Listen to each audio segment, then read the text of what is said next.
नमस्कार, मैं प्रिया। धराधर 30 खबरों में आपका स्वागत है। चलिए जानते हैं देश प्रदेश की अब तक की प्रमुख खबरों को। यूक्रेन युद्ध के 3 महीने बीतने के बाद आखिरकार रूस को युद्ध में निर्णायक बढ़त मिलती दिख रही है और करीब 3 महीने के कठिन संघर्ष के बाद यूक्रेन युद्ध में न सिर्फ हार की तरफ बढ़ रहा है, बल्कि ऐसा लगने लगा है कि यूक्रेन अब अपना पूर्वी हिस्सा गंवा देगा। 24 मई को यूक्रेन में एक जनमत सर्वेक्षण कराया गया, जिसमें पूर्वी यूक्रेन के 68% नागरिकों ने और दक्षिण यूक्रेन के 83% लोगों ने साफ तौर पर कहा कि शांति के बदले यूक्रेन की जमीन रूस को किसी भी हाल में नहीं सौंपा जाना चाहिए।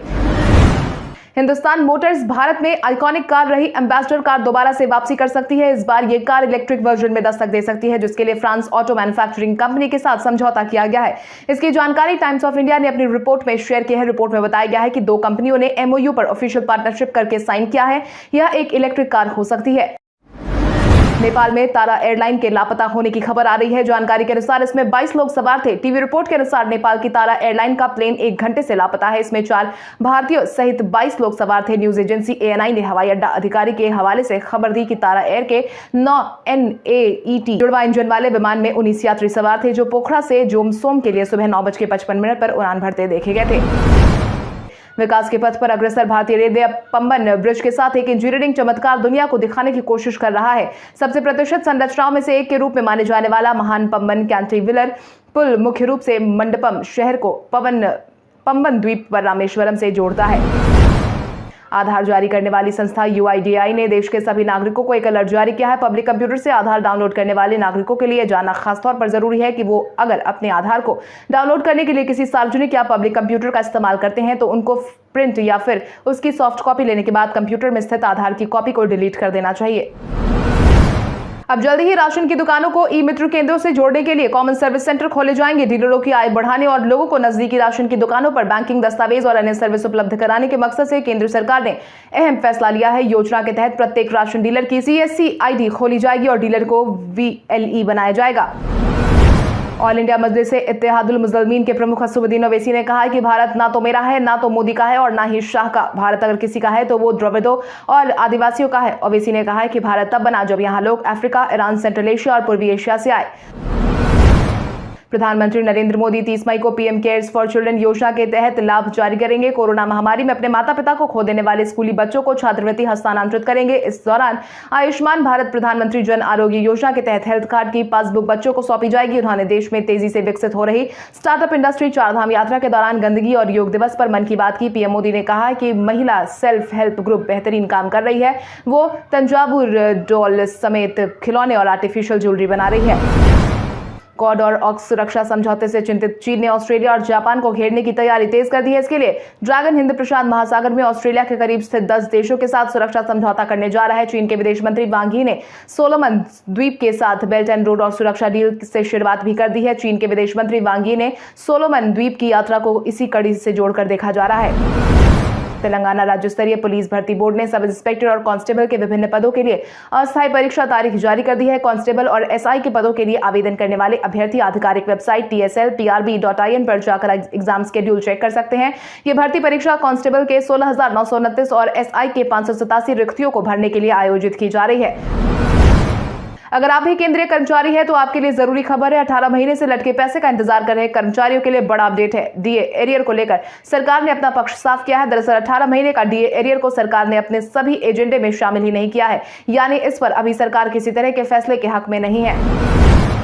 बिहार के जमुई में भारत का सबसे बड़ा सोन का भंडार मिल गया है। भारतीय भूवैज्ञानिक सर्वेक्षण की एक सर्वे रिपोर्ट के अनुसार जमुई जिले में 37.6 टन खनिज युक्त अयस्क समेत लगभग 22.28 करोड़ टन सोने का भंडार मौजूद है। एक वरिष्ठ अधिकारी ने शनिवार को यह जानकारी दी। बिहार सरकार ने जमुई जिले में देश के सबसे बड़े स्वर्ण भंडार के अन्वेषण की अनुमति देने का फैसला किया है।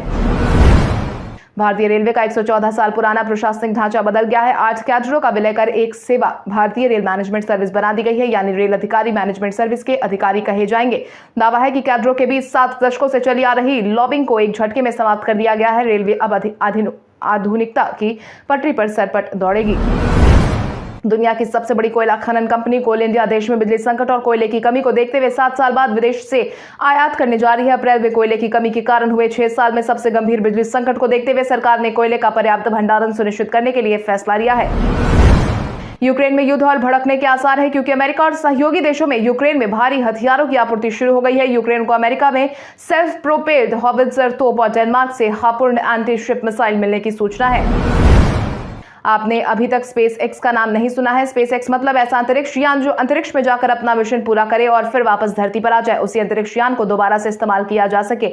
स्पेस एक्स एलन मस्क की कंपनी है। एलन मस्क दुनिया के सबसे अमीर आदमी है। उनके पास पैसा और संसाधनों की कोई कमी नहीं है। स्पेस एक्स अब तक कई एक्सपेरिमेंट कर चुका है लेकिन कामयाबी अभी तक नहीं मिली है। हाँ, ये संभावनाएं जरूर पैदा हुई है कि रिज्यूनेबल स्पेस व्हीकल बनाए जाने की करीब पहुंच चुके हैं।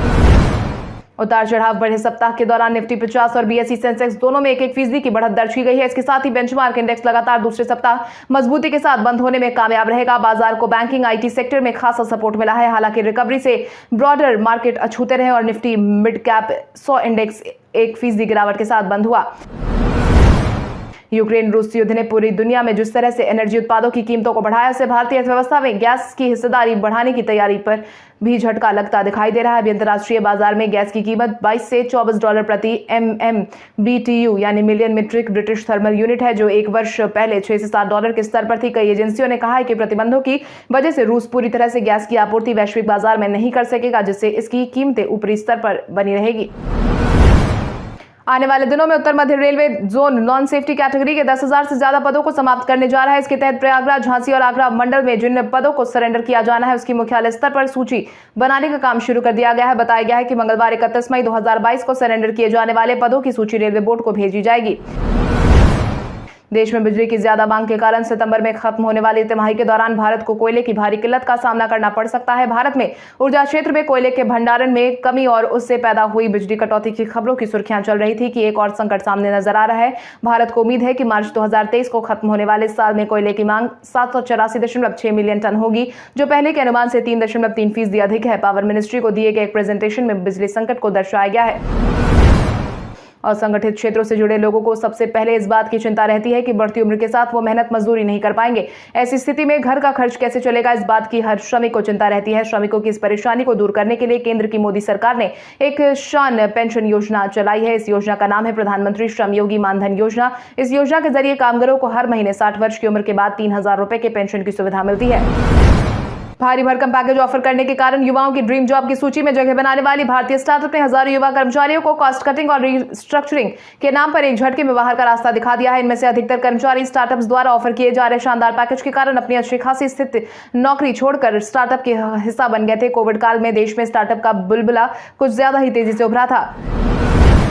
भारतीय सेना में नौकरी या फिर रक्षा मंत्रालय के अधीन भर्ती के मौके का इंतजार कर रहे उम्मीदवारों के लिए काम की खबर है। रक्षा मंत्रालय के अधीन 36 field ammunition depot pin 900484 CO56 APO में विभिन्न पदों पर भर्ती के लिए विज्ञापन जारी किया गया है। सेना द्वारा रोजगार समाचार में प्रकाशित विज्ञापन के अनुसार material assistant, lower division clerk, fireman, tradesman, mate और MTS और ड्राफ्ट्समैन के कुल मिलाकर 383 पदों पर भर्ती की जानी है। जमीयत उलेमा ए हिंद के दूसरे दिन के सम्मेलन में प्रस्ताव पास किया गया कि मुस्लिम ज्ञान व्यापी मस्जिद और मथुरा के इर्दगाह का दावा नहीं छोड़ेंगे। दूसरे दिन की वर्किंग कमेटी की बैठक में यह महत्वपूर्ण प्रस्ताव हाफिज उबैद उल्लाह ने पेश किया है, जिसका समर्थन दाउल उलूम के नायाब मोहतमिम मुफ्ती राशिद आजमी समेत सम्मेलन में शामिल लोगों ने किया। प्रस्ताव में प्राचीन इबादतगाहों को लेकर के बार बार विवाद खड़े किए जा रहे हैं। समाजवादी पार्टी के विधायक और पूर्व मंत्री आजम खान तबियत बिगड़ने के कारण परेशान है। उन्हें दिल्ली के सर गंगाराम अस्पताल में भर्ती कराया गया। अभी तक मिल रही जानकारी के अनुसार उन्हें सांस लेने में तकलीफ है। लंबे समय के बाद जेल से छूटे आजम खान की तबियत शनिवार देर रात खराब हो गई। इसके बाद उनके परिवार के सदस्यों ने उन्हें दिल्ली लाया। करीब रात 3 बजे उन्हें दिल्ली के सर गंगाराम हॉस्पिटल में भर्ती कराया गया है, जहां उनका इलाज चल रहा है। मानसून को लेकर मौसम विभाग का अनुमान सटीक साबित हुआ है। आज 29 मई को मानसून ने केरल में एंट्री ले ली है। भारत मौसम विज्ञान विभाग के मुताबिक सामान्य समय से 3 दिन पहले ही मानसून ने केरल में दस्तक दे दी है। मौसम विभाग के मुताबिक अब आने वाले दिनों में केरल के बाकी इलाके के साथ साथ तटीय कर्नाटक और महाराष्ट्र में मानसून का सिस्टम आगे बढ़ेगा। कश्मीर से कन्याकुमारी को जोड़ने वाला रेलवे नेटवर्क प्रोजेक्ट अब जल्द ही पूरा होने वाला है। इस प्रोजेक्ट के तहत कुतुब मीनार से भी ज्यादा ऊंचाई पर बने प्लेटफॉर्म पर ट्रैक और ट्रेन जल्द ही अपने आप में वैज्ञानिक उपलब्धि से कम नहीं होगा। देश में अन्य हिस्सों में भी कश्मीर तक जल्द से जल्द रेल पहुंचाने के लिए रेलवे पूरी कोशिश कर रहा है। रेलवे ने श्रीनगर बारामूला रेल लिंक परियोजना को पूरा करने का डेडलाइन अप्रैल 2023 निर्धारित किया है।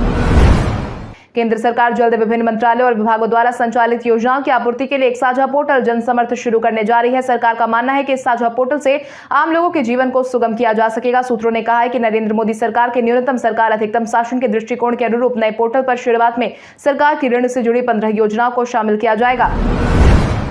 केंद्रीय रेल मंत्री अश्विनी वैष्णव ने शनिवार को घोषणा की कि सितंबर में हर महीने लगभग 4 वंदे भारत ट्रेनों को हरी झंडी दिखाई जाएगी। राष्ट्रीय रेलवे पुरस्कार समारोह के दौरान वैष्णव ने कहा कि हमने वैश्विक मानकों के अनुरूप रेलवे को नई ऊंचाइयों पर ले जाने का संकल्प लिया है। सितंबर में हर महीने 4 से 5 वंदे भारत ट्रेनों को हरी झंडी दिखाकर रवाना किया जाएगा। बुलेट ट्रेन के लिए भी काम किया जा रहा है। आज गुजरात और राजस्थान के बीच में खेले जाने वाले मुकाबले के पहले ही सुरेश राणा ने अपना प्रेडिक्शन जारी किया है। उन्होंने कहा कि इस बार गुजरात का पलड़ा ज्यादा भारी लग रहा है। गुजरात राजस्थान से थोड़ी बेहतर टीम है। कल हमारे द्वारा पूछे गए सवाल का जवाब आप में से बहुत सारे यूजर ने हमें कमेंट करके दिया था, उसके लिए आपका बहुत बहुत धन्यवाद। आप में से जिन यूजर ने हमारे सवालों का सही जवाब दिया है उनके नाम है सुमन सौरभ यादव, नुनू कुमार, कुश कुमार यादव, राहुल यदुवंशी, मिंटू कुमार, जितेंद्र ठाकुर, कुणाल कुमार, आशिक एंटरटेनमेंट, अखिलेश यादव। आप इसी तरह हमारे सवालों का जवाब देते रहे। हम हर दिन वीडियो के अंत में आपका नाम लेने की पूरी कोशिश करेंगे। तो चलिए बढ़ते हैं आज के सवाल की। और आज का सवाल कुछ इस प्रकार है, आपके अनुसार देश भर में कोरोना की रोकथाम को लेकर केंद्र सरकार की तरफ से किए गए प्रयासों से आप संतुष्ट है या नहीं? अपने जवाब हमें कमेंट करके जरूर बताएं। इसके साथ ही आज के लिए बस इतना ही। देश प्रदेश की तमाम बड़ी खबरों से जुड़े रहने के लिए हमारे YouTube चैनल को सब्सक्राइब करें और बेल आइकॉन दबाना ना भूलें। धन्यवाद।